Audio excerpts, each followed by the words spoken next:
어떤 교회가 여러분 좋은 교회일까요? 어떤 관점에서 바라보느냐에 따라서 그 대답이 달라질 수 있지만 절대로 타협할 수 없는 좋은 교회의 우선순위가 있습니다. 바로 그것은 예배가 살아있는 교회입니다. 왜냐하면 살아있는 예배가 있다라는 것은 하나님과의 만남이 있다라는 거예요. 하나님과의 만남이 있는 교회가 가장 좋은 교회, 최고의 교회가 아니겠습니까? 그 하나님과의 만남이 어디서 이루어지는가? 예배에서 이루어진다라는 거예요. 그 예배를 통해 하나님을 만납니다. 하나님을 만나는 것이 무엇인가? 하나님의 임재를 느끼는 거예요. 성령님의 임재를 느끼는 거예요. 뭔가 좀 감이 안 오죠? 성령의 임재를 느낀다는 것이 무엇일까? 뭐 여러 가지 표현이 있겠지만 저는 그냥 딱 하나로 표현한다 그러면 하나님의 사랑이 느껴지는 거예요. 하나님의 사랑이 확신이 오는 거예요. 그래서 로마서 5장에 보면 하나님의 사랑이 우리의 마음에 부음바됨이니 그래요. 부음바됨이니.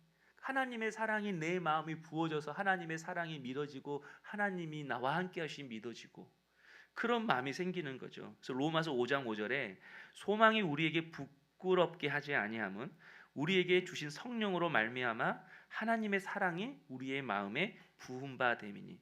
성령을 통해서 하나님께서 우리에게 예배 가운데 사랑을 부어 주신대요. 사랑을 부어 주시는 그 결과가 소망이 우리를 부끄럽게 하지 아니함은 삶에 대한 소망이 생긴대요. 미래에 대한 소망이 생긴다라는 거예요. 그러니까 내가 하나님을 만났다 이걸 그래도 표현한다 그러면 예배 가운데 하나님의 사랑이 믿어지면서 미래에 대한 내 삶에 대한 소망과 확신이 생겨나는 것입니다. 그런데 하나님은 이 소망과 확신, 느낌, 소망이 온다, 확신이 온다, 느낌, 확신으로만 주지 않습니다. 이 미래에 대한 소망과 확신은 반드시 약속의 형태로 주어집니다. 그 약속이 뭐죠? 말씀이라는 거예요. 말씀으로 우리에게 소망을 주시는 겁니다. 그래서 예배에 있어서 중요한 것이 말씀입니다. 살아있는 예배가 되려면 하나님의 말씀이 선포되어져야 돼요. 그래서 예배에는 반드시 말씀이 있어야 됩니다. 이 선포되는 말씀을 통해서 우리가 하나님의 음성을 듣는 것입니다. 그래서 여러분 교회가 교회인 것은요 거기에 말씀이 있어요. 말씀이 없으면 교회가 아닙니다. 말씀이 없으면 더 이상 교회로서의 의미가 없습니다. 언제나 살아있는 교회는 살아있는 말씀이 흘러나오고 그 흘러나오는 말씀을 통해서 성도들이 말씀을 마시고 말씀을 듣고 그래서 말씀으로 힘을 얻는 것입니다. 우리 인생에 있어서 기근이라고 생각하는 것들이 있죠. 뭐 물질의 기근, 건강의 기근. 그러나 우리 인생의 가장 위험한 기근은요 말씀에 대한 기근이에요.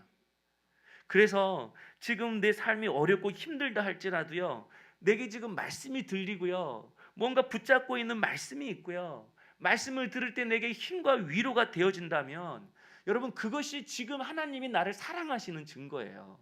말씀이 지금 들려지고 내가 말씀을 붙잡고 있다면 주님이 능력의 손으로 나를 붙잡고 있다라는 증거예요. 그러나 삶의 모든 것이 편안하고 아무 거리낌이 없다 할지라도 말씀에 대한 맛이 없고 말씀에 대한 갈망이 없고 말씀이 들리지 않으면 그것이 가장 인생의 위기이고 기근이라는 것입니다. 그래서 여러분 진리로 예배를 드린다라는 것은요 바로 이 말씀을 사모하며 예배를 드리는 것입니다. 이 말씀을 사모하며 예배 드릴 때 이 예배를 통해서 우리에게 주시는 하나님의 그 은혜가 있습니다. 진리로 예배할 때 첫째, 말씀이 우리를 치료합니다. 오늘 이 본문을 통해서 계속 지금 보고 있는데요. 예수님께서 사마리아 여인에게 물을 달라고 하면서 갑자기 무슨 이야기를 꺼내죠? 남편 이야기를 꺼내잖아요. 그러니까 지금 살고 있는 남편은 몇 번째 남편이에요? 6번째예요. 그러니까 5번이나 남편을 바꿨습니다. 그러니까 이건 사실 자랑거리가 아니죠. 이 여인은 숨기고 싶었어요. 상처였어요. 그 용의 목 머리 밑에 보면 비늘이 이렇게 거꾸로 이렇게 자라난 비늘이 있대요. 그래서 영린이라고 그런대요. 그러니까 용이 순한 동물이지만 그 거꾸로 자라난 비늘인가요? 비닐인가요? 건들면 용이 화가 난대요. 그게 영린이에요. 영린을 건드리지 말라 그러잖아요. 그러니까 이 여인에게서 절대 건드리지 말아야 할 영리는 가정 이야기예요. 남편 이야기예요. 그런데 예수님이 갑자기 남편을 데려오라고 합니다. 상처를 건드린 거죠. 상처에 소금 뿌리는 거죠. 그러면 어떻게 돼야 되죠? 난리가 나야죠. 네가 뭔데 내 상처를 건드려? 네가 뭔데 내 가정 이야기를 해? 당신이 뭔데 나에 대해서 그렇게 함부로 이야기를 해? 그 정도의 지금 사건이에요, 여러분. 그 정도의 사건. 근데 어쨌든 결과를 보면 29절에 이렇게 이야기를 해요. 29절에 보면요. 내가 행한 모든 일을 내게 말한 사람을 와서 보라. 이게 지금 무슨 뜻이죠? 내가 행한 모든 일, 이게 뭐예요? 남편을 지금 6이나 바꿨다는 그 일을 누가 말했대요? 이 사람이 말했다라는 거예요. 그런데 이 사람을 와서 보래요. 내 과거를 들춰내고 나의 어두움, 내 상처를 드러낸 이 사람을 너희들이 와서 봐라. 아니, 예수님한테 막 퍼부어야 되는데 퍼붓지 않고 오히려 사람들에게 내 잘못, 내 과거를, 상처를 들추어낸 이 사람을 너희들도 와서 봐라. 너희도 와서 만나라. 이게 무슨 의미죠? 더 이상 그게 숨길 게 아닌 거예요. 사람들한테 당당히 말하는 거예요. 감출 게 아닌 거예요. 말씀이 그의 마음을 치료한 거죠. 말씀이 그의 과거를 씻어낸 거죠. 성도 여러분, 언제나 말씀이 우리의 영혼을 치료합니다. 말씀이 우리의 영혼을 회개시킵니다. 예배소서 5장 26절에 이는 곧 물로 씻어 말씀으로 깨끗게 하사 거룩하게 하시고 물로 씻어 말씀으로 깨끗게 하사. 말씀이 우리를 깨끗게 합니다. 하나님의 영은 문제가 없습니다. 언제나 우리의 영이 문제, 우리의 영이 더럽혀지고 우리의 영이 캄캄해지고 우리의 영이 어두워지는 거예요. 그러나 이 어두워진 영, 어두워진 내 마음을 말씀으로 씻어준대요. 말씀으로 깨끗게 한대요. 그러니까 예배 가운데 선포되는 말씀을 통해 내 영혼이 씻어지고 내 마음이 회복되고 치유되는 거예요. 오늘 여러분 마음속에 어느 누구도 건드지 못하는 그 영린 말씀으로 치유받고 말씀으로 해결받기를 원합니다. 아멘. 어느 정도까지 돼야 되는가?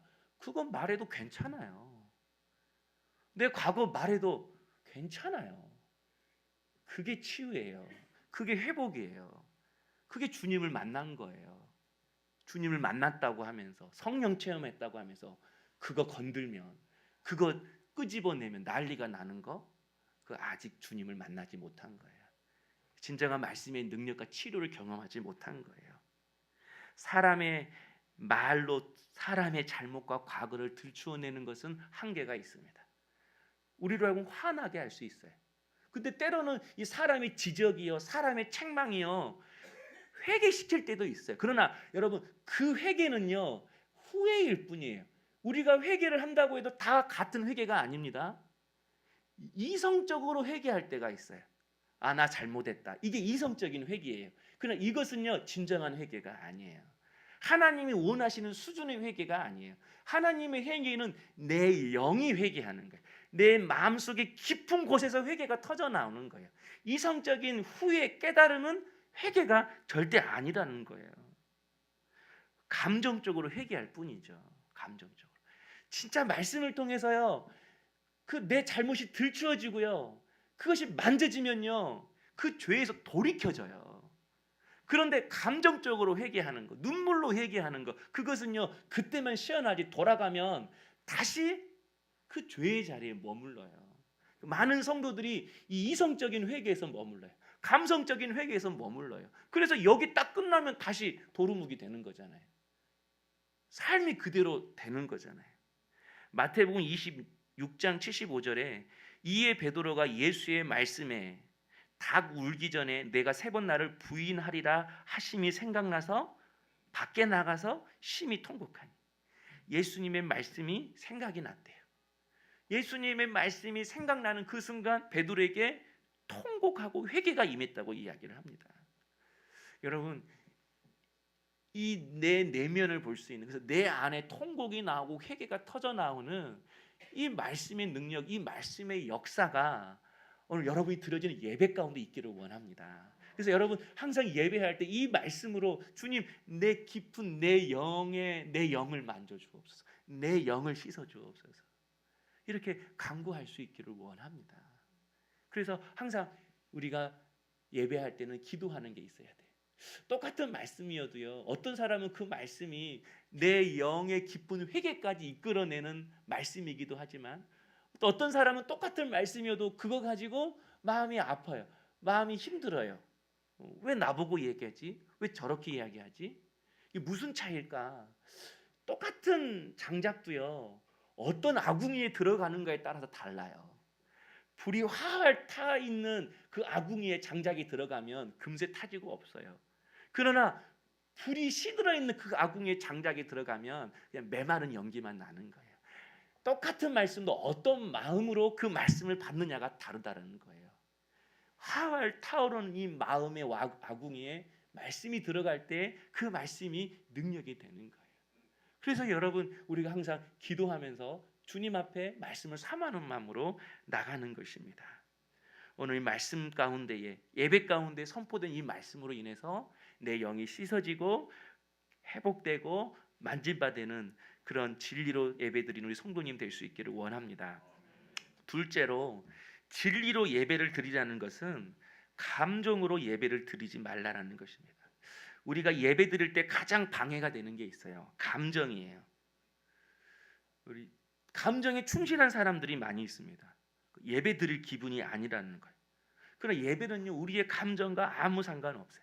느낌하고 아무 상관없어요. 그냥 예배 드려야 돼요. 기분 나쁠 수 있고 힘들 수 있고 마음이 답답할 수 있어요. 그러나 그것과 상관없이 예배 드려야 된다라는 거예요. 성도들을 볼 때 신앙이 잘 안 자라는 성도들이 있어요. 어디서 차이가 나는가? 예배에서 차이가 나요. 예배가 항상 경우의 수가 되는 거예요. 이럴 때 드리고 이럴 때 안 드리고. 그러면 절대 신앙이 자라나지 않습니다. 어떠한 순간에도 예배의 자리를 지키는 것, 그것이 좀 투박스러운 것 같지만 그것이 진리로 예배 드리는 거예요, 사실은. 그 레위기서 10장에 보면요, 나답과 아비후가 성막에 다른 불로 등불을 켜다가 분향단 불을 켜다가 그 자리에서 즉사를 합니다. 아론의 네 아들 중에 첫째 아들 두 아들이 하나님께 예배드리다가 그 자리에서 죽어요. 그 아론에게 어떤 일이죠? 여러분, 큰아들 둘째 아들이 그 자리에서 죽었어요. 충격이죠. 놀랄 일이죠. 대성통곡할 일이죠.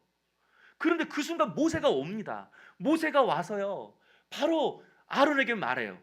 너 울지도 마. 상복도 입지 마. 그리고 아론의 사촌을 시켜서 그 아들들을 장사 지내게 합니다. 그리고 아론에게 바로 대신해서 바로 내가 예배를 드려라 이야기를 합니다. 여기는 큰 의미가 있어요. 지금 자식이 죽었는데 하나님은 모세를 통해서 지금 예배를 드리라는 거예요. 그러니까 아론은 울음을 참으면서 예배를 드리는 거죠. 그러니까 여러분, 예배에 있어서 중요한 것은요, 절대로 우리의 감정이 아니라는 거예요. 때는 화날 때가 있어요. 우울할 때가 있어요. 힘들 때가 있어요. 기분이 안 좋을 때가 있어요. 그러나 여러분, 이때도 감정을 추스리고 예배를 드려야 하는 것입니다. 여러분, 이 예배 가운데 우리의 신앙의 성장이 있는 거예요. 성숙이 있는 것입니다. 이렇게 예배할 때에 하나님이 우리에게 이렇게 예배를 원하는 이유는 이 예배 가운데 선포되는 말씀을 통해서 우리에게 예비되어 주신 은혜가 있기 때문에 우리에게 어떤 순간에도 포기하지 말고 예배를 드리라는 것입니다. 금요일에도 말했던 것처럼 여러분, 내가 가장 힘들 때가 예배 드리기 싫을 때잖아요. 그러나 예배 드리기 싫을 때가 사실은 가장 예배 드려야 할 때예요. 그때 모든 상황을 이기고 뛰어넘을 수 있는 그 은혜가 그 예배를 통해 그 순간 우리에게 흘러오거든요. 무엇보다도 여러분, 말씀을 통해서 우리에게 평안을 주십니다. 시편 85편 8절에 무릇 그의 백성 그의 성도들에게 화평을 말씀하실 것이다. 예배드리기 전에 내 마음이 막 힘들고 막 우격다짐이고 막 답답하지만 예배 가운데 말씀을 통해서 내 마음에 평안을 주세요. 마음을 풀어주세요. 화평을 주세요. 그럼 그것을 경험하라고 감정과 상관없이 예배의 자리에 나오라는 것입니다. 말씀을 듣는 순간 내 심령에 평안이 임하고 가정에 화평이 임하고 교회가 평안해지는 것입니다. 그러니까 말씀이 자꾸 안 들리는 사람은요, 자꾸 이 마음에 평안이 없어요. 마음이 요동이 쳐요. 그리고 사나워져요. 거칠어져요. 그러니까 여러분, 그럴 때마다 마음이 요동칠 때마다 여러분 말씀 안에 거하십시오. 그래서 그 말씀으로 하나님의 평안을 경험하십시오. 뿐만 아닙니다. 말씀을 들을 때는요, 하나님의 지혜가 임하죠. 시편 85편 8절에 보면 그들은 다시 어리석은 대로 돌아가지 말지로다.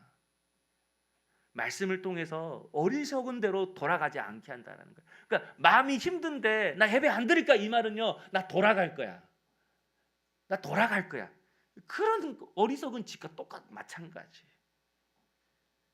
왜 우리가 마음이 답답하죠? 길이 안 보이니까. 돌아가야 할 일이 생기니까. 내가 어떻게 해야 할지 모르니까 마음이 답답한 거잖아요.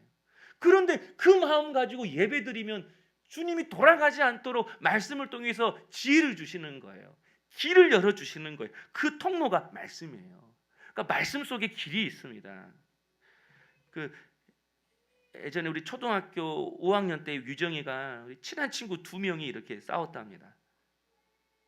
중간에 유정이가 굉장히 난처해졌어요. 그래서 유정이가 화해를 시켜야겠다고 생각하고 그래도 자기하고 좀 더 가까운 친구 가은이를 이렇게 불러서 먼저 말했다고 합니다. 근데 그 순간 유정이에게 그 성경 말씀이 하나 떠올랐대요. 왜냐하면 그때 내가 네 성경 사복음서 읽으면 내가 뭐 아빠가 선물 준다고 사복음서 이 조그만 성경책을 줬거든요. 근데 그것을 유정이가 이렇게 하루하루 이렇게 읽었어요. 근데 어떻게 화해시키면 좋을까 생각했는데 갑자기 마태복음 6장 12절 주기도 말씀이 떠오르는 거예요. 가은아, 네가 먼저 용서해.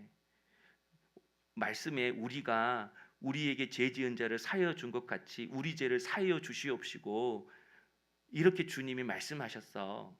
그러면서 우리에게 죄 지은 자를 사하여 준 것 같이 우리 죄를 사하여 주시옵고, 이게 무슨 뜻이죠? 내가 먼저 용서하면 하나님이 나의 모든 죄를 다 용서해 주실 거야, 이 뜻이잖아요. 그래서 유정이가 6장 12절 말씀을 읽어주고요, 가은아 네가 먼저 용서하면 하나님이 네 모든 죄를 다 용서할 거야, 이렇게 이야기했대요. 그러니까 그 말을 듣고 가은이가 생각하면서 유정아, 정말 내가 먼저 미안하다고 손을 내밀면 하나님은 내 모든 죄를 다 용서해 주실까? 그랬더니 유정이가 아마도 확신 있게 자기가 말했던 것처럼 아마도.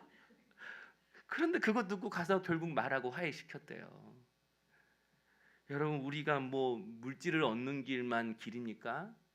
사람의 관계를 좋게 하는 길, 뭐 많은 길이 필요하잖아요. 근데 그 순간순간마다 헷갈리고 막 아마도 불확실한 것이 아니라 말씀을 통해서 분명한 하나님의 길을 얻는 거예요. 지혜를 얻는 거예요. 그래서 마귀는 언제나 말씀을 공격하죠. 말씀을 못 듣게 하고 못 듣도록 그런 상황을 만들고 내 마음을 공격해서 말씀을 거부하는 거죠. 말씀이 안 들리는데 어떻게 믿음이 생겨요? 말씀이 안 들리는데 어떻게 평화가 임해요? 말씀이 안 들리는데 어떻게 하나님의 지혜를 우리가 얻을 수 있습니까? 말씀이 안 들려서 믿음이 없는데 어떻게 약속의 말씀이 이루어질 수 있겠습니까? 사랑하는 성도 여러분, 예배 가운데 우리의 듣는 귀가 열려 주의 음성을 밝히 들을 수 있는 우리 성도님 될 수 있기를 소망합니다. 예배 가운데 여러분이 말씀을 듣는 훈련을 하셔야 됩니다. 왜냐하면 하나님은 이 예배 가운데 선포되는 말씀의 훈련을 통해서요, 우리의 삶 속에서 주님의 음성을 들을 수 있도록 우리도 모르는 사이에 우리를 그렇게 훈련시켜 나가요. 욥이 모든 고난을 다 짊어졌잖아요. 그때 욥기 38장에 이렇게 말씀이 나옵니다. 때에 여호와께서 폭풍 가운데서 욥에게 말씀하여 가라사대. 폭풍 가운데서 욥이 하나님의 말씀을 들었대요. 열왕기상 19장에는요 엘리야가요 바람, 불, 이 지진 속에서도요 하나님의 세미한 음성을 들었다고 이야기를 합니다. 여러분, 하나님의 음성은 너무 다양하게 들려오기에 어떤 소리라고 내가 단정할 수는 없지만 분명한 것은 예수 믿는 우리는 어떤 처지에도 주님의 음성을 들으며 살아갈 수 있는 성도라는 거예요. 욥은 폭풍 속에서 주님의 음성을 들었다니까요. 엘리야 선지자는 불 속에서도, 지진 속에서도, 바람 속에서도 들려오는 그 세미한 음성을 들었대요. 우리는 그걸 들을 수 있는 사람입니다. 여러분, 바람, 불, 지진, 이건 단지 자연만 의미하는 게 아니죠. 우리 인생에도 바람, 불, 지진, 홍수, 이런 환경들이 있잖아요. 지진과 같은 환경, 폭풍과 같은 환경, 거센 바람과 같은 내 거친 삶, 질병, 실패, 이별, 죽음. 여러분, 그 속에서 들려주시는 하나님의 음성이 있습니다. 다시 말씀드립니다. 때에 여호와께서 폭풍 가운데서 욥에게 말씀하여 이르시되. 여러분, 폭풍과 같은 상황이 있습니까? 거기 주님의 음성이 있습니다. 주님이 말씀하기를 원하십니다. 여러분, 환경 속에 그 폭풍이 찾아올 때마다 어렵다, 힘들다 외면하지 말고 오히려 더 귀를 기울이십시오. 시편 55편 3절에 너희는 귀를 기울이고 내게 나와 들으라. 그리하면 너희의 영혼이 살리라. 폭풍 속에서 하나님의 음성을 들은 욥처럼 바람, 불, 지진 속에서 주의 세미한 음성을 들었던 엘리야 선지자처럼 우리 사랑하는 성도님도 오늘 이 시간 주의 음성을 듣기를 원합니다.